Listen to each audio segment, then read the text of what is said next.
You're listening to a Roddenberry podcast. This episode of Mission Log is brought to you by listeners like you. Join us now at patreon.com/missionlog to learn more about how you can support Mission Log directly and to join our ever-growing and amazing Discord community.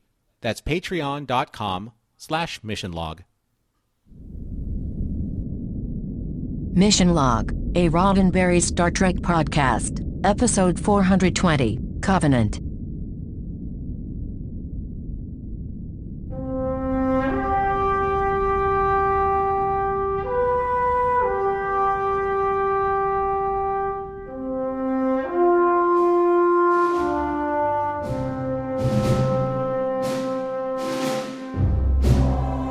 Welcome, children, to another episode of Mission Log, a Roddenberry Star Trek podcast.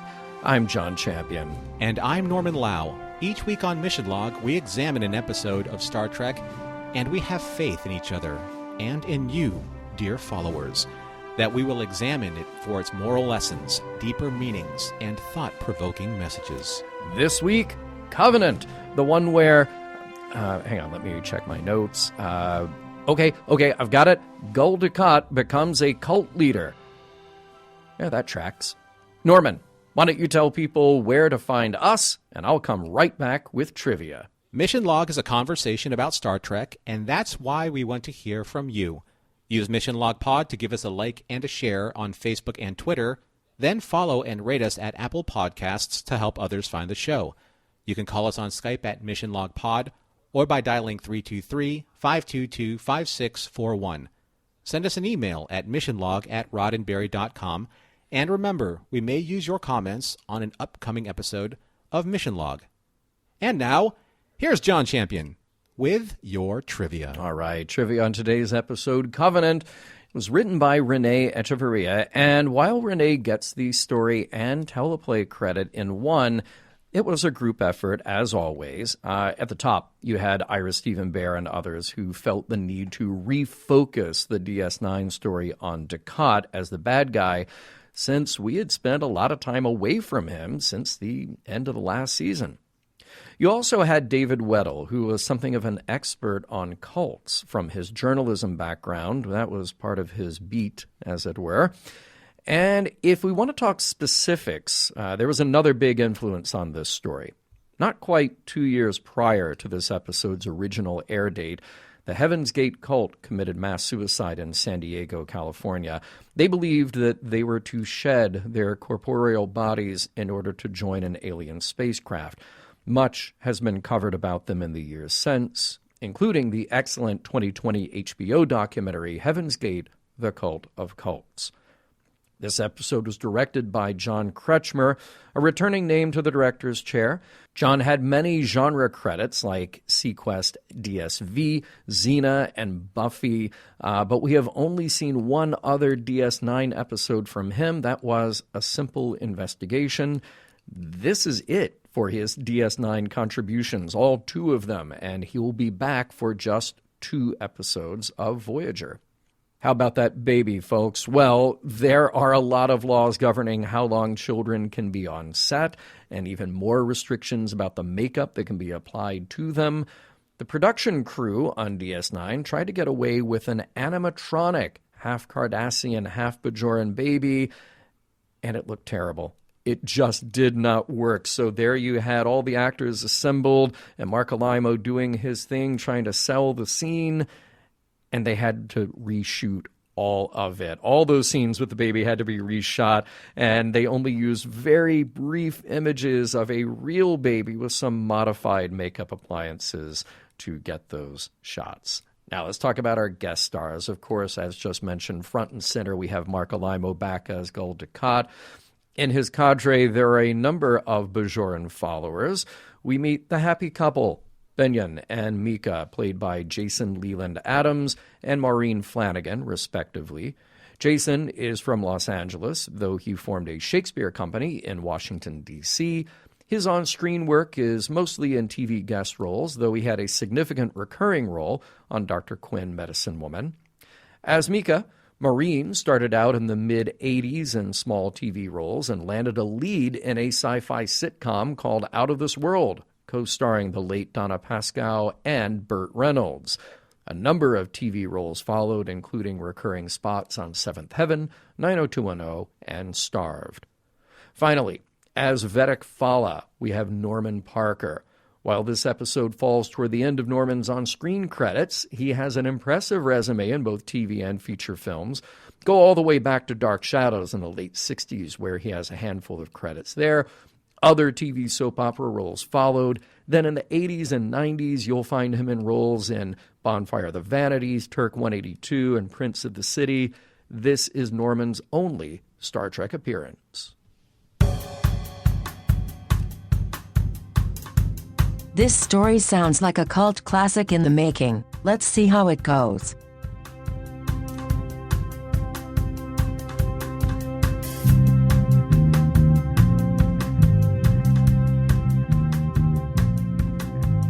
Prologue. At Quark's bar, Dax, Bashir, and Odo wait for Kira to return from a Bajoran religious service. When she shows up, she's inspired by the message she just heard about forgiving one's enemies. And Odo opines that he wishes he shared her faith just so he could attend services with her. Aww. Later, Kira is visited in her quarters by an old friend, a mentor, really, Vedek Fala. They talk about his spiritual journey and how he was there for her when young Nerys was in the camps on Bajor.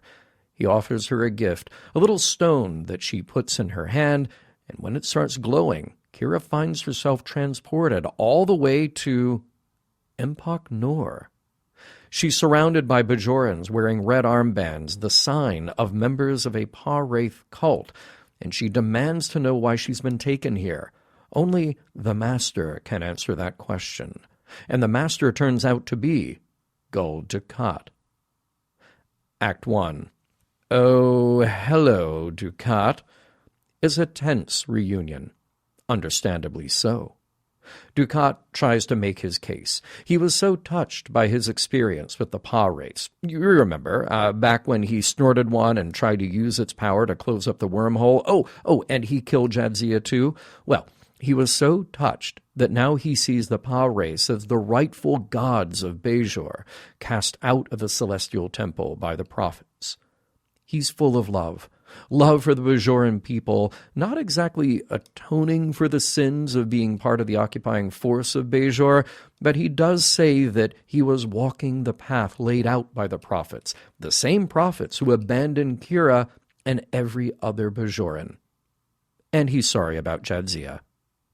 Now he's on a path to listen to the Pah-wraiths' plans, for him, for Bajor, and to attain their rightful place, and he wants Kira to be there at his side. Act 2. On DS9, the crew realize in short order that Kira is missing, beamed away by a transporter that had a long range and the assist of a special transponder. They have no idea where she could be. On Empok Nor, Vedek Fala reveals to Kira that he's been a member of the Pah-wraith cult for a long time, long before Dukat came on the scene. He feels that the Pah-wraiths were able to wash Dukat clean of his sins, and it's up to people like Kira to learn the lesson of forgiveness. Even as she pushes back that Dukat is using this opportunity to manipulate him and others, Fala insists that they are building a community and wants to show her around. There's nothing to fear. The cult members are working hard, getting things on Empok Nor livable. Kira is free to walk around, just not free to leave.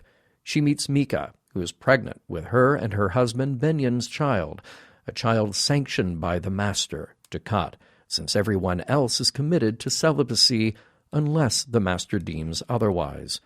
When Kira meets Benyan, he's a bit defensive right off the bat, telling Kira that he doesn't need her approval, and if she can't accept the Pah-wraiths, then it's really her loss.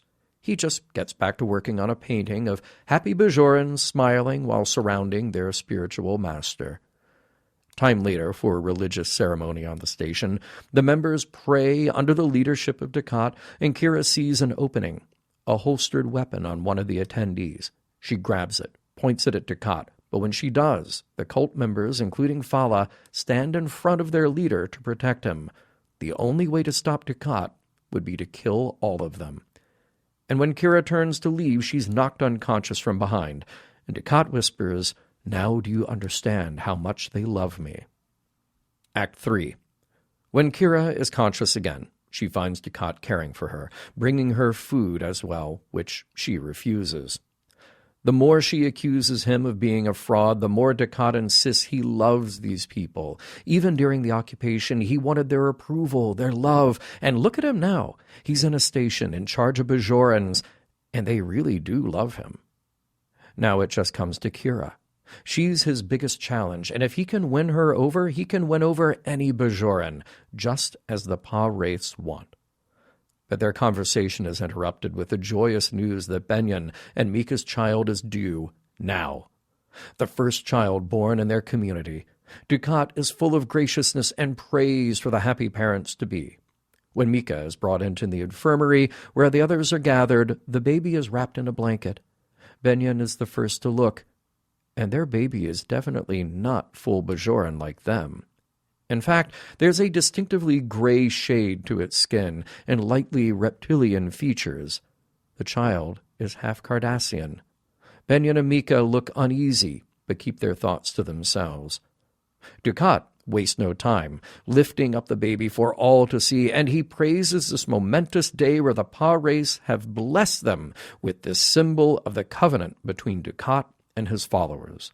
All assembled, with the exception of Kira, Benyon, and Mika, looks overjoyed with the blessing and begin to pray to their gods. Act 4. Alone, Kira confronts Vedic Fala with what just happened. It's so obvious that Dukat is playing them, but Fala just insists that he has faith, and clearly she does not. Well, if there's nothing to worry about, then surely Fala would be okay with Kira asking a few questions of the happy couple? Certainly. Benyon is still working on his painting of Dukat and his Bajoran followers. There's a baby in there, too, though Kira points out if he had known, he could have made it half Cardassian. Then she asks, did he ever pray with Dukat alone? And what about Mika? Did she pray with Dukat alone? That conversation is over, and Kira goes off to find Mika, with Fala in tow. Before they can find her, though, Mika has a secret meeting with Dukat in one of the station's airlocks. She says she didn't know, or at least that she hoped the baby wasn't his. Dukat apologizes for being weak and getting her into this position. Nobody else knows, though. Even Benyon wants to believe the miracle, but Mika isn't sure she can keep the truth from him forever. Dukat says not to worry. Just wait until he's gone, then go back to her quarters. But when he leaves, he closes the door of the airlock and opens the outer hatch. Air whooshes out, dragging Mika to the hatch, and then when the atmosphere is gone, she drops to the floor. Once Dukat is gone, Kira and Fala are almost too late. They bring her to the infirmary, where she will eventually make a full recovery. But Kira lashes out at Dukat, knowing that he tried to kill her and knowing that Mika won't protect him anymore. Dukat merely instructs his followers to take Kira back to her quarters for a rest. And later that night, Dukat prays, alone, to his gods, asking for forgiveness and a way out to protect the covenant he has with the Pah-wraiths' children. The gong sounds for services at this odd hour, and Dukat shares his vision with his followers. It will be the last vision from their gods, instruction that they should all gather at the beginning of the new day to shed their corporeal bodies to join the wraiths in their battle to take the celestial temple. The followers begin to pray, and Kira, hearing this over the station comms system, slams her hand on their doors in frustration. Act 5. Dukat arrives at Kira's quarters to let her know that he sent a message to DS9 for her to be picked up in a day or two. Meanwhile, he and his followers will take promazine, an obsidian-ordered drug that will kill him and all the others and reduce their bodies to dust. At the appointed hour, the believers gather in their temple, and the promazine pills are distributed even to Benyon and the baby. Kira breaks out of her quarters in time to catch Dukat addressing his audience with promises of their transition to the Pah-wraiths. He encourages them to not be afraid, but Kira leaps down from the higher level, knocking Dukat, his pills, and the rest of the promazine in a tray to the ground. He takes a moment to recover, but Kira saw what happened. Dukat dropped his own pill, and ever-loyal Fala handed him another, one that Dukat is hesitant to take. Then Kira calls him out. Why not take it? Or was his different? Did he have no intention of dying with his followers? Everyone turns on him, and a disheveled Dukat beams out to avoid the wrath of an angry mob. They'll live to see another day, except in the corner, a disillusioned Fala pops one of the promazine in his mouth before Kira can get to him. As she holds him and asks why, he only says, "Faith, Nerys, faith." The Defiant has picked up Kira and the survivors. As Odo asks about Kira's experience, he's under the impression that Dukat was acting in his own self-interest, as ever, but Kira is convinced that Dukat believes, and that makes him as dangerous as ever. The end. Fantastic synopsis, John. And as much as I would love to get into our, repartee, as Moneypenny and 007 usually do, yes. You being 007, of course. Whatever. Moneypenny. I say we jump right in because we have a lot to talk about. So let's start off with some observations. I say we do. First, most important question on Quark's Bar. Is Romulan ale just that easy to get on DS9? Is that just a thing now that a few years later? Because, look, I remember Kirk, I remember McCoy, I remember everybody saying, look, Romulan ale, can't get it. It's illegal. But on DS9, you can just get it, even if DS9 is under Federation control, you know? It's Quark, man. Okay. Quark can do. All right. He can do the things. And Bashir can partake. Of course he can. Yeah. For medicinal purposes. Yes, of course. There you go. You and I were talking offline saying that this is an episode where you could just pick apart each and every line of dialogue, and there are places that will do that, but I will do that with a question here at first, because Odo says, perhaps if I had an orb experience, and then Kira says, no, it doesn't work like that. Faith has to come first. Does it, though? Because apparently you can just go up to an orb and then boom, it happens. So, yeah. I think that orbs have their own rules. First shot across the bow scored by Mr. Champion. Yes.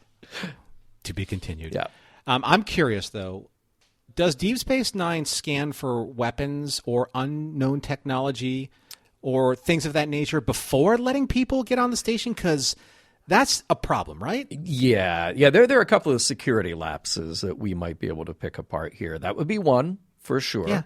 Yeah. Oh, now, I will say that once she gets over to Empok Nor, I've said it before, I'll say it again, I love that as a production, they just commit to the idea that Empok Nor is the same as DS9, but the lights are off and it's sitting at an angle. Oh, yeah. You know?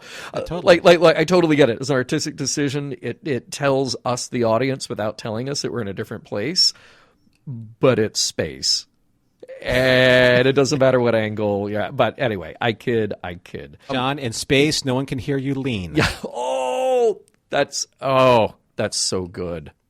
TM. That might be a T-shirt. But I will say that walking around the dilapidated Empok Nor, as the members try to, pull it together and make it livable, there was something great about that short scene. It reminds me of any number of kind of utopia gone bad stories. People working hard to get the lights back on, and they have those little hand warmers around. And I've mentioned it before on Mission Log, how I have a soft spot in my heart for a TV miniseries called Goliath Awaits, about an ocean liner wreck whose survivors devolve into this, cult of personality, and they have to make do with all the junk left over on the ship.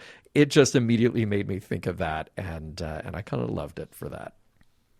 So easily, like, one of the most establishing moments for, to point out that this is a cult, red armbands, because red armbands are bad historically. Yes, they are. And many of us know this. Yeah. And interestingly, since I just mentioned Goliath Awaits, the bad guys on that security team had black armbands. So going with the theme. Yeah. So the armband thing, right? Yep. But I kind of wish that they weren't used specifically on Empok Nor, because all of a sudden you already have this preconceived packaged notion that red armbands equal cult, equal the colorization of how you see these people automatically before you can actually create the opinion for yourself.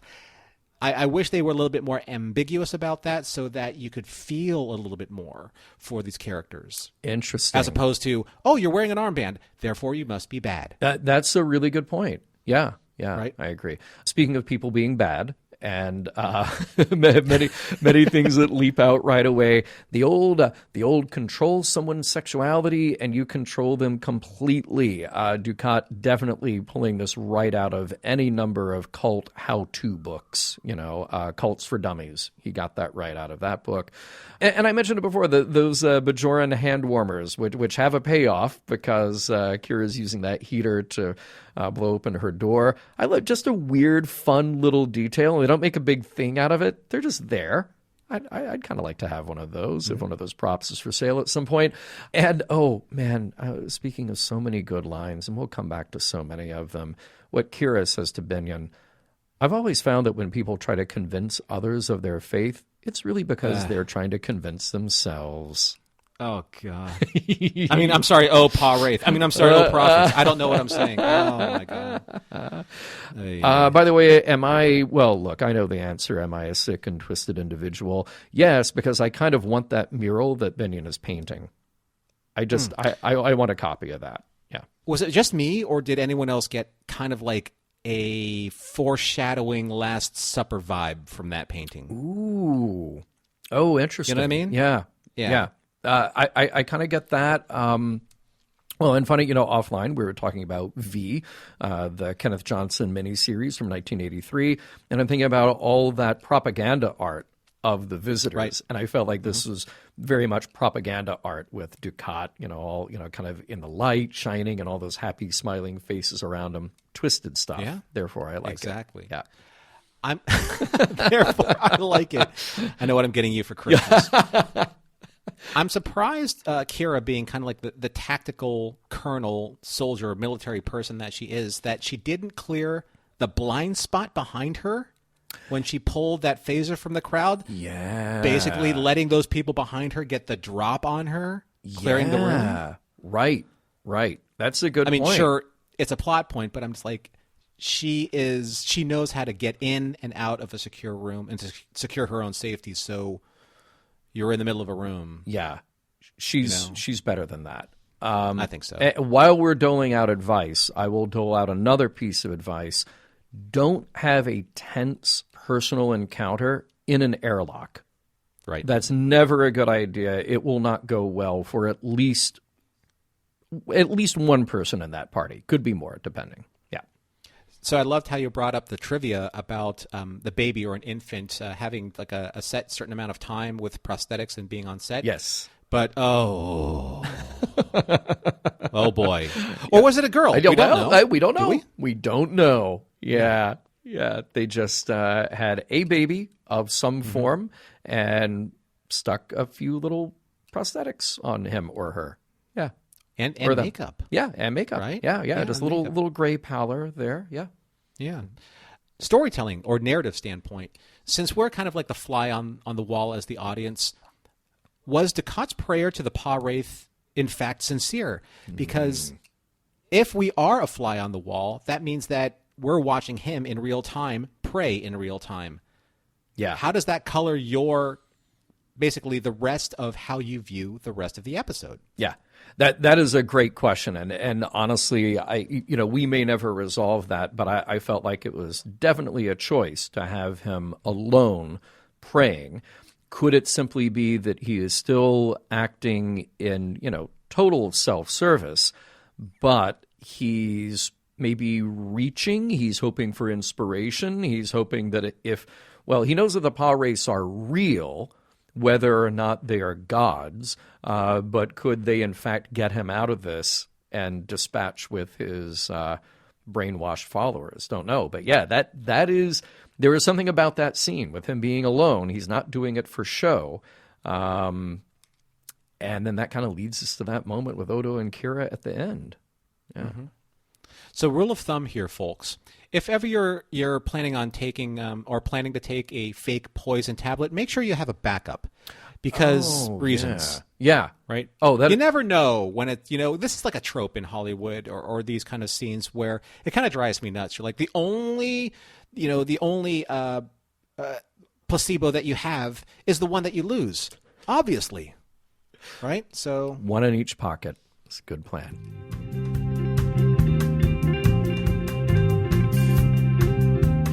If we get to the end of this show and Dukat discovers he's been worshipping the Pah-wraiths, won't he be embarrassed?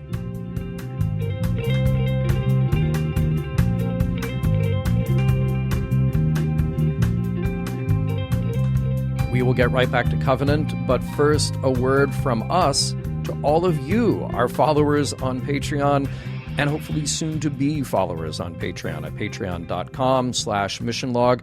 Norman, what's happening over at Patreon? So we do have a covenant of sorts on Patreon, and that is our Discord community. One of the great things that has really matured and evolved over the course of promoting Patreon is this great Discord community where so many of our subscribers have just shared so many fantastic loves of different passions: Star Trek, Star Wars, Doctor Who, Babylon 5, Stargate, etc., food, travel, convention plans. The great thing about all of this is that you have so many people that have never met before that are coming together in a community, sometimes on live chat, definitely on chat text, in all the different threads, and just building these fantastic relationships. That is the real success, I think, of Patreon and our Discord.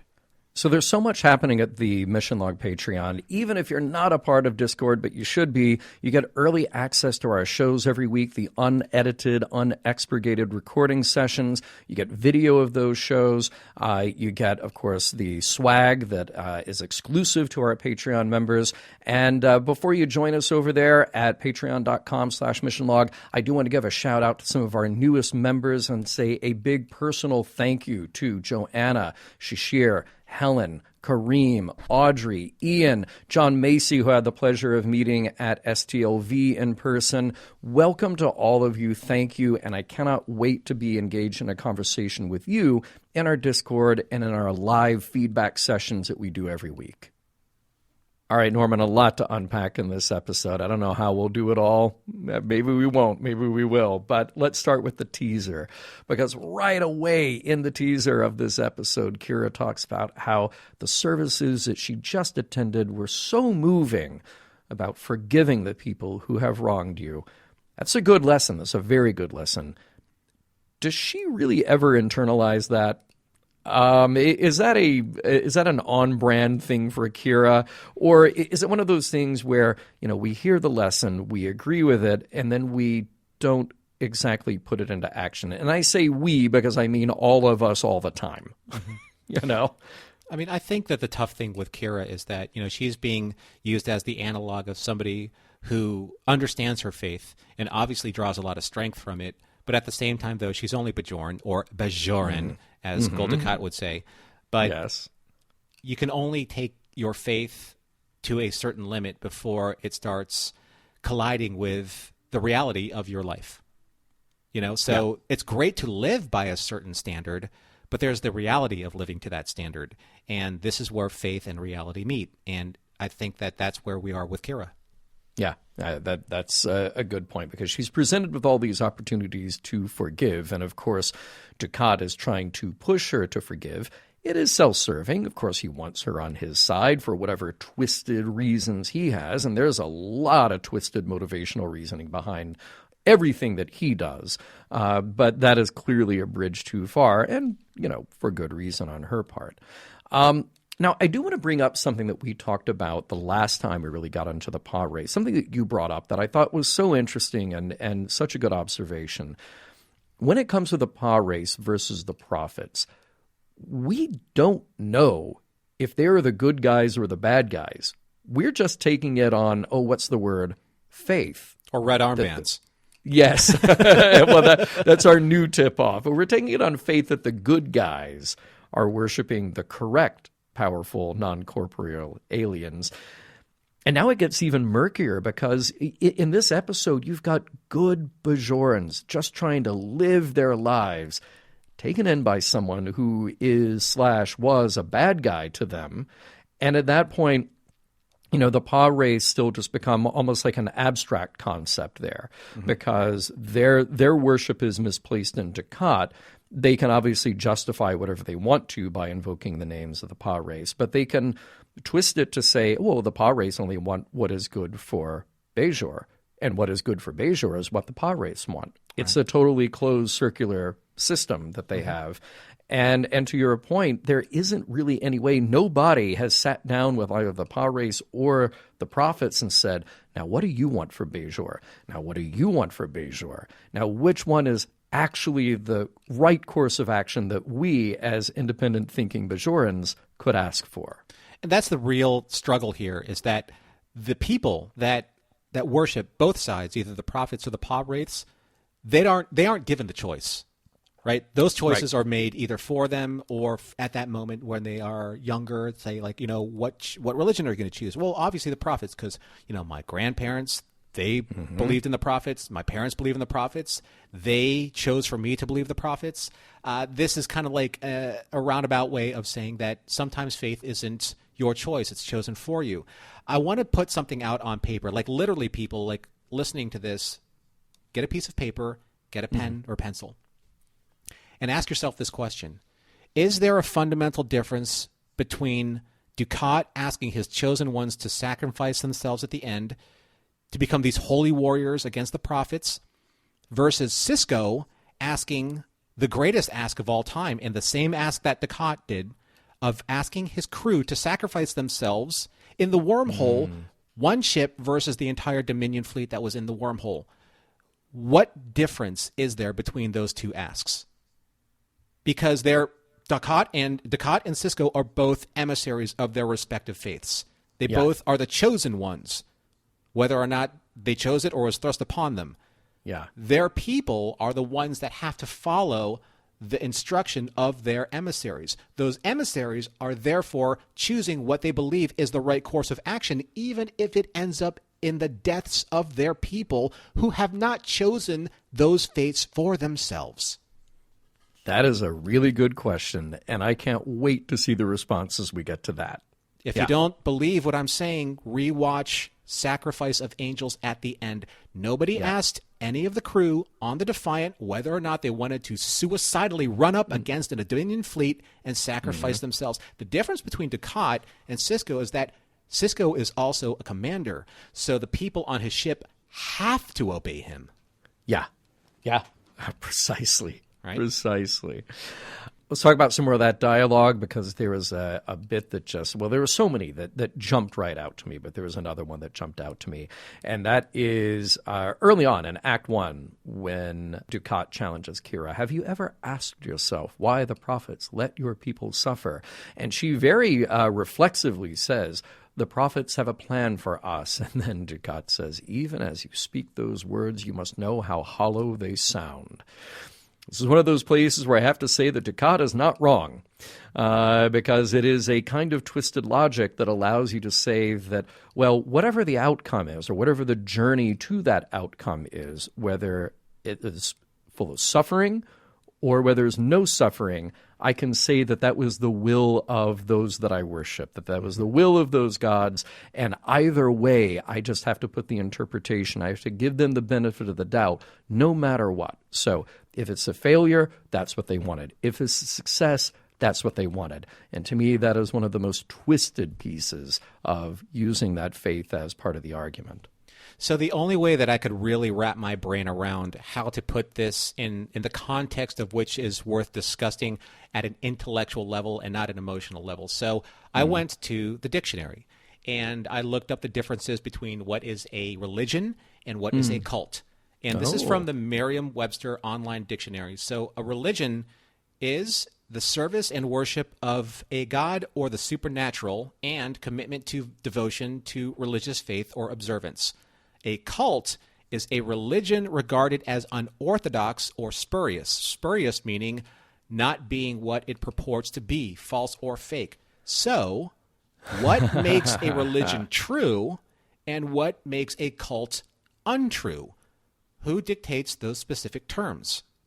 Since neither a source of religion or a cult can be proven as being factual or provable, then how can one be spurious and not the other? They either have to both be credible or both be spurious. So to put it into context of the Bajoran faith, when the prophets were first worshipped by their original followers, was it a cult?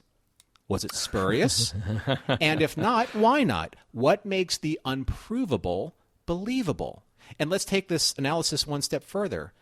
By the definitions, only difference between cultism and religion is size. At one time, Christianity only had 12 apostles following the teachings of Jesus. Yeah. To the Jews and the Romans, this must have been a cult based on the strict definition. So this is where my problem lies with the argument of this episode.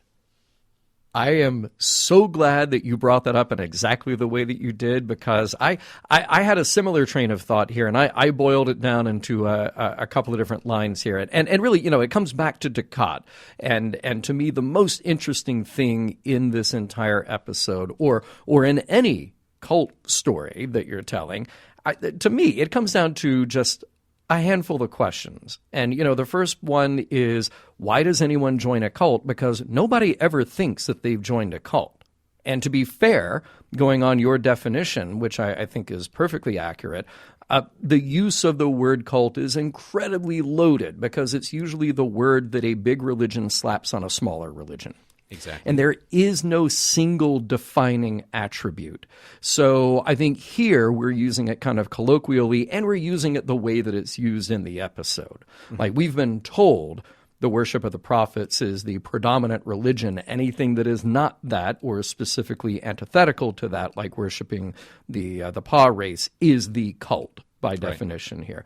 So we're going with that as far as the episode goes. But yeah, we whenever you say that word, you actually have to take a step back and say, well, wait, does cult mean what I think it means? And then the other big question here always is, does the cult leader really believe what they're selling, or is it calculated manipulation? And the problem with both of those questions, what is a cult, what is not a cult, does the leader believe it or not, is how can you tell the difference? And that's what you just landed on, which is there is no objective standard to use to be able to say, well, this falls into one category and this falls into the other category. You're suddenly faced with a lot of gray area. And that gray area may have shifted more to one side or the other side, depending on history, depending on time, depending on popularity. But when it comes down to the core beliefs and those people who are in charge of or sort of administering over that belief system, well, we're back to our same questions here. Mm-hmm. And I think that's where Dukat was really smart, bringing up or challenging Kira on I'm basically saying that, the books, the histories, the texts, the scriptures were written by those who were victorious. Of course they would yes. be. Of course they would be. Because how can you have a devout congregation of worshipers if you aren't the victor for those worshipers? You build your entire faith upon the history of your victories, and therefore giving your followers agency to spread the word as gospel that our God is superior, because our God and those who follow him have won the most. Yeah. I would ask if a cult leader, and again, cult is a very loaded word, you could sub that with religion or whatever belief system you want. If a leader tells you that their faith is real and that their intentions are honest, should you believe them? Now, if a cult leader tells you that they're only in it for personal gain, you might have a lot easier time believing them. But in both cases, you're just going by their word, because you don't have an objective standard to use to follow them. Now, you may have some experience, depending if that person who tells you they're only in it for personal gain, which they won't. But if you're going by experience, then they actually play that out.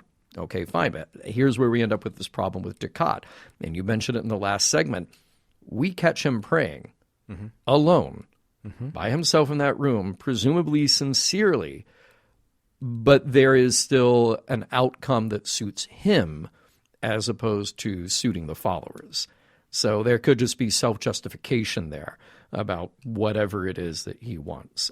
And Dukat says this because even if he genuinely is motivated by spiritual belief, he says at some point, I was simply walking the path they laid out for me, which is a very convenient way of justifying his past actions and literally anything he does now and from now on. Well, I mean, let's take a look at Dukat's choice not to suicide himself at the end, and Kira's choice not to follow the path of forgiveness. They're the same track, because you can't just pick and choose which parts of your faith you want to believe in. You either believe or you don't. That's what faith is, right? Your faith, it's a trust fall. You're either going to trust fall all the way, or you're going to use your back foot to catch you as you fall. So Dukat not taking the pill, he only believes the Pah-wraith up to a point. And if you only believe your faith up to a point, you really don't believe it at all, because you're either not pregnant or pregnant.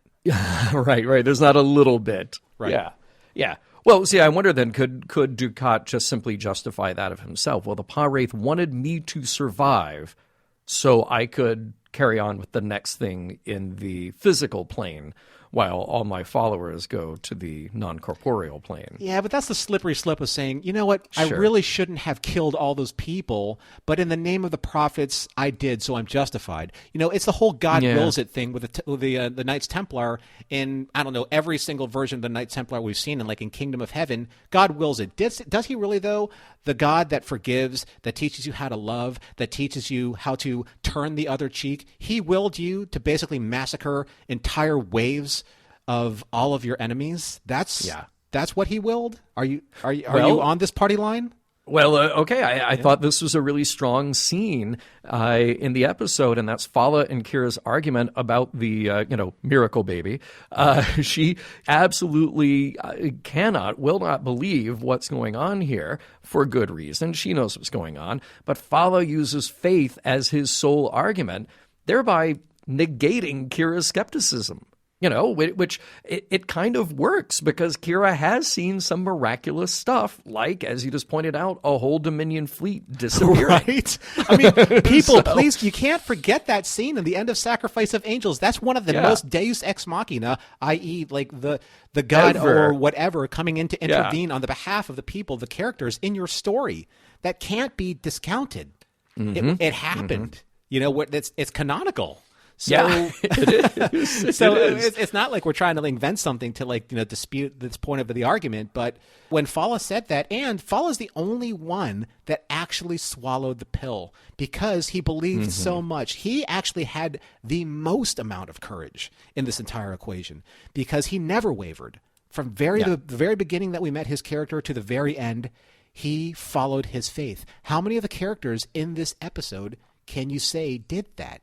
Well, is courage the word, though, or is it just complete and utter compliance with the faith, or complete and utter devotion to a bad idea? I mean, but whose is it a bad idea? Okay, well, there you go. Right, that's the internal that's the eternal challenge, challenge of this argument. Why is it a bad idea, and to whom? Well, look, I would come back to this other little dialogue exchange that I wrote down that I think is a great way to encapsulate this, and I'll give my spin on it, too. Fala tries to play this down with Kira a little bit. He says, you believe the prophets are the true gods of Bajor. I believe the Pah-wraiths are. Let's just leave it at that. And she says, there's just one thing. We can't both be right. I'm over here waving my hands wildly at the TV saying, Kira, you could both be wrong. You need to entertain that thought, because you could. Exactly.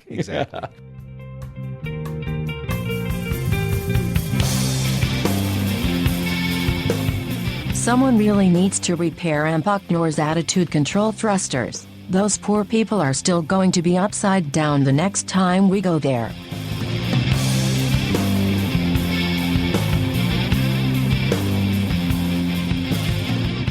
Well, John, we have reached the end of this episode, and in traditional mission log fashion, we are going to establish this covenant with our listeners to talk about the end of Covenant. And first, we're going to take a look at the aspect of if this episode holds up does it withstand the test of time? And then we're going into, obviously, what is probably going to be a very interesting segment to talk about, and that is the morals, meanings, and messages. So let us create this covenant with our listeners. Let us give them our honest thoughts and opinions, and I would love to hear how you feel about this episode if it holds up for you. You know what? This is why I love doing Mission Log, because we get to have a robust discussion and then bring it all home. And then when we're done at the end of this segment, we just, like, our job is over. We just hand it over to the audience and say, here's what we did. Now you go. But this is what we got out of it. And to sum it up, I feel like this is one of those episodes that obviously generated a lot of discussion between me and you. I feel like there's more to go here, and there's certainly more to come from our audience. But even though there was great discussion, I still have to take a step back and ask, well, does it work as an episode? Does it work as a slice of TV entertainment? Does it work as something that really spoke to me? What's at heart here, you know? And I have to say that as good as the conversation has been and will be with our listeners, I'm slightly disappointed by this episode because I want to love it in every possible way. Because I feel like this is an episode that should hit every high mark for me. You've got Mark Alimo chewing scenery as Gul Dukat. You've got creepy cult discussion going on. You've got arguments about faith. But I also feel like it never really went there as an episode. The story here is about Gul Dukat doing something reprehensible and then manipulating his way out of it, which is fun and which is something that we definitely expect. But the circumstances around that could have been anything. Now, and this brings me to a place where I'm not sure, again, for all the talk about DS9 really dealing with faith, that it's actually doing that. In an episode like this, faith is a backdrop for another story. But there's very little examination of the psychology at play. Again, this episode is fun. It's creepy. We love to hate the bad guy. There are twists. So is it entertaining? Yes. Does this really enlighten me about what DS9 is if I were to show it to someone? Does it really speak to understanding Star Trek's examination of humanity? I don't think I can really affirm those last two. So it's another one of those that holds up because the performances are good, but I can't say it holds up in really driving the DS9 narrative. What am I supposed to get from this? Well, I guess we'll have to find that out when we look at the morals, meanings, and messages. But I'm very much on the fence here about whether or not this episode, as an episode, works in totality. How about you? Mm-hmm. Well, I think that before I get into my response, wouldn't it have been really interesting if Dukat actually did take the suicide pill to prove to Kira that he was indeed sincere about his faith? Oof. What would that have done to her? Yeah. Oh. Like, call my bluff, do you? Uh-huh. Because I have just showed you how devout I am. Can you say the same? Yeah. That would have been the ultimate victory for Dukat. Sadly, we would have lost Mark Alimo, but it would have really given Kira something to haunt her when it came to what does my faith really mean to me. And that's kind of like where I landed with this episode. So I actually really do think this episode holds up, but not for the reasons that we usually associate with when we review a Deep Space Nine episode that we believe have withstood the test of time. We've said this before, and we'll probably say this until the end of the rest of the 16 episodes that we're going to cover. They're well produced. Yep. Yes. They're well acted. Yes. They're well written. Yes. There are elements that are amazing. Yes. From the art direction to the way it's directed. All of those production elements are always at the very forefront of the quality that is Deep Space Nine. I can respect that. That's what I have learned to come to know about this series. But that being said, I think this episode withstands the test of time because the central theme of this episode has been debated for centuries. The debate of faith. What it is, what it isn't, those who defend faith, and those who question it. And it stands fair to say that because we are in fact discussing the merits of this debate in the 21st century about 24th century beliefs, it's logical to conclude that the dynamic of this argument regarding faith will continue into the far future because it is in fact unanswerable. And that's why I find compelling about this episode, because you and I are debating whether or not the people in this episode, these characters in this episode, believe or not, defend their faith. Why? Believe a certain system because. That will never change. And I find that that's still relative as it was in 1998 as it is to now, because we still believe that people believe, and we still question why people believe. And people that believe will always say because this is the faith, because this is, you just have to surrender yourself to this omnipresent power that will sustain you, that will inspire you. It can't be proven. It can't be disproven. So that will never end. And I think that it's great that we can talk about it in today's context from an episode that was 20-something years ago. So, okay, that's interesting. And I agree with you that, kind of like I said, I feel like faith was there as the backdrop. I just wonder, did DS9 and this episode in particular really hone in on that? We were talking offline, and I apologize to our listeners for referring to conversations that Norman and I had offline.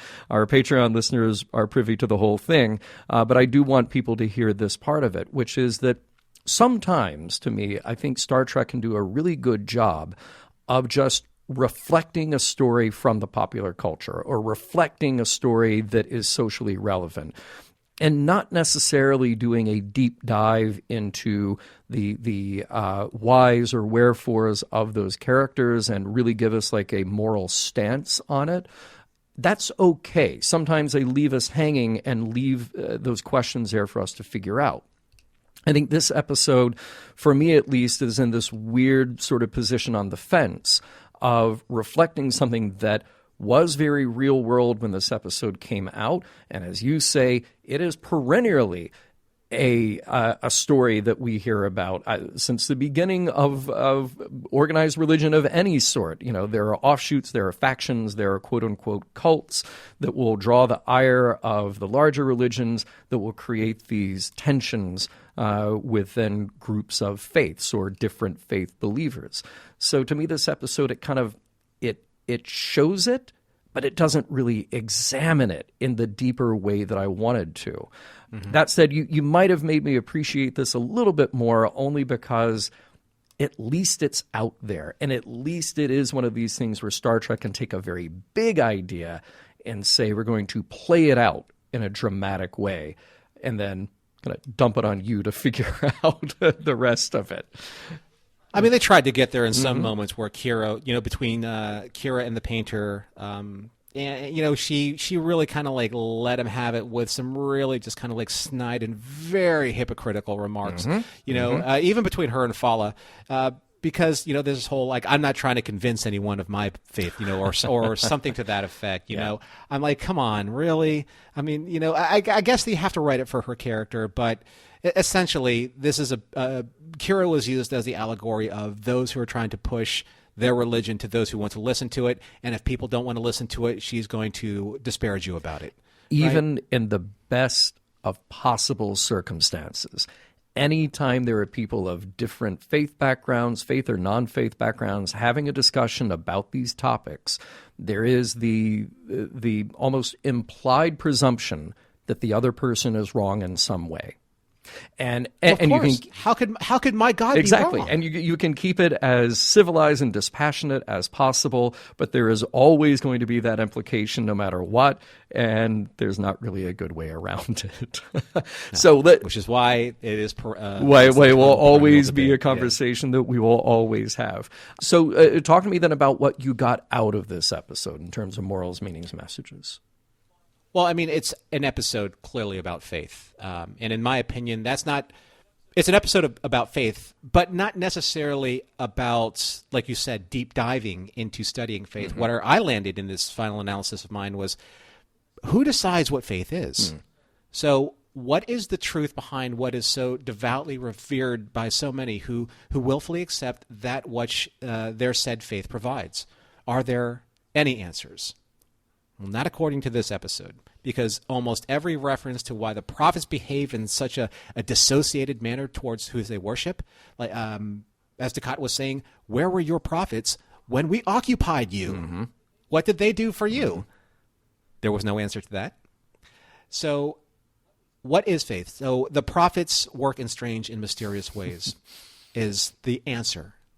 Or the gods that you believe in work in strange and mysterious ways. That's the answer. I do not want to insult anyone out there that are faith-based, very devout faith-based people. I am simply presenting the argument and the responses that have seen historically over time. Right? So the divine works in strange and mysterious ways. I was Catholic for many years. That was the belief system and the response that I had. But let's take a look at what Dukat is saying and Kira is saying from a purely mathematical analysis. Again, the whole on paper thing. Because when you look at it on black and white paper with black and white writing and taking away the emotional context of it, it's very interesting to see. So if we look at both of their arguments in this way, what they are both saying about their respective faiths are thus: their gods have a plan. They work in strange and mysterious ways, and all will be revealed when the time is right. So, in this final analysis, what makes the prophets quote-unquote good? And what makes the Pah-wraiths quote-unquote evil? If you give the Pah-wraiths a more, say, enigmatic title like the Eternals, and renamed the cult into the True Believers, then the idealism between these two belief systems becomes less polarizing, as the equation now is debated out between the prophets versus the Eternals, the emissary versus the chosen, those who worship the prophets versus the true believers. It's not so polarizing now when you market it and spin it a different way. Yeah. So to put my interpretation of this episode in its most simplest terms, for me, there are no morals, meanings, or messages, because to do so means there has to be a linear cause and effect to come to these conclusions. Narratives that explore the depths of faith are always obscured by the one all-encompassing response that is at the very heart of the eternal debate about faith. There is a plan.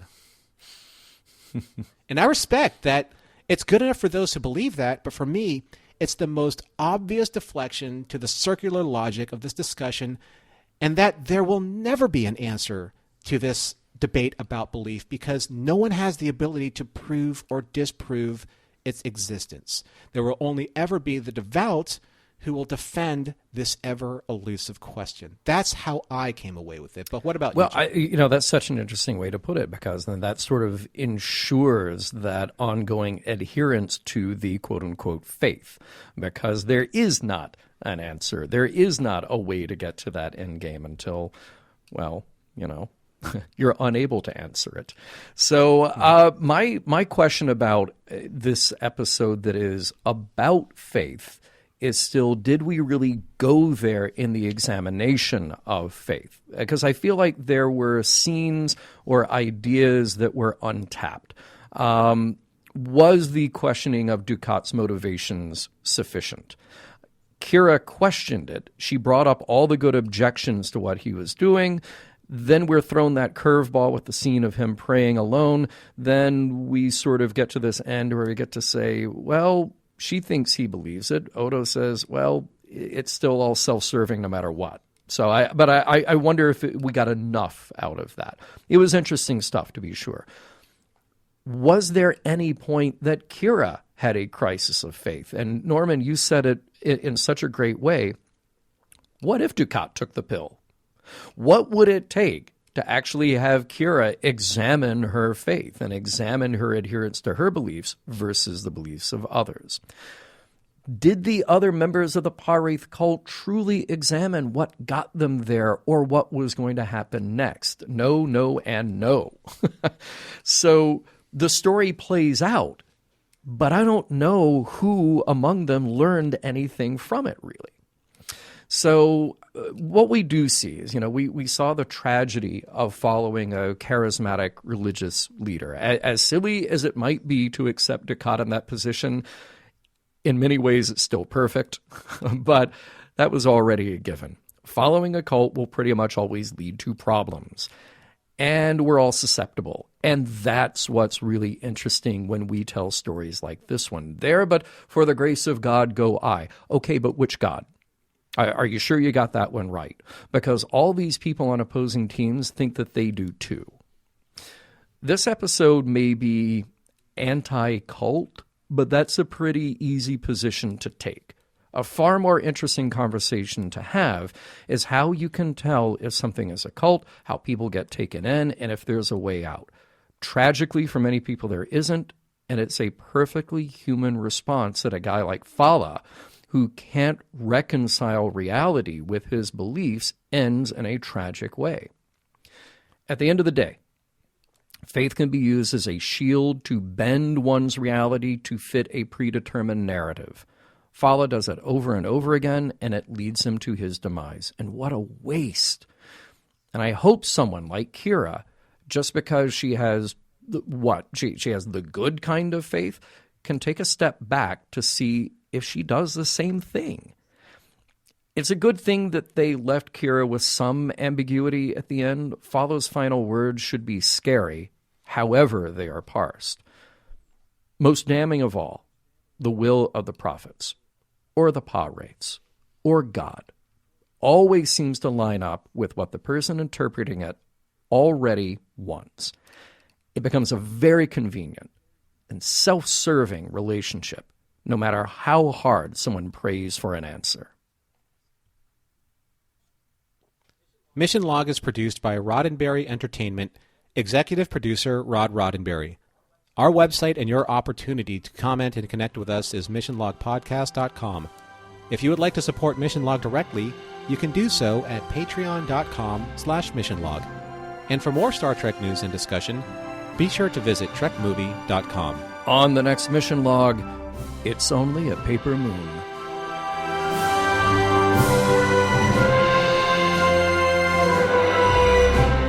Some of the music for Mission Log provided by Warp 11, online at warp11.com. Special thanks to consulting producers, Adam Brusky, Matt Esposito, Homer Frizzell, John Mann, Mike Richards, and Mike Schabel.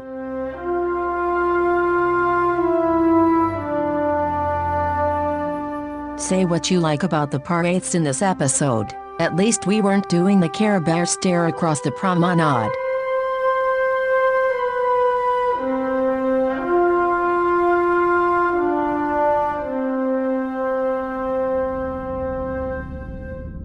End transmission.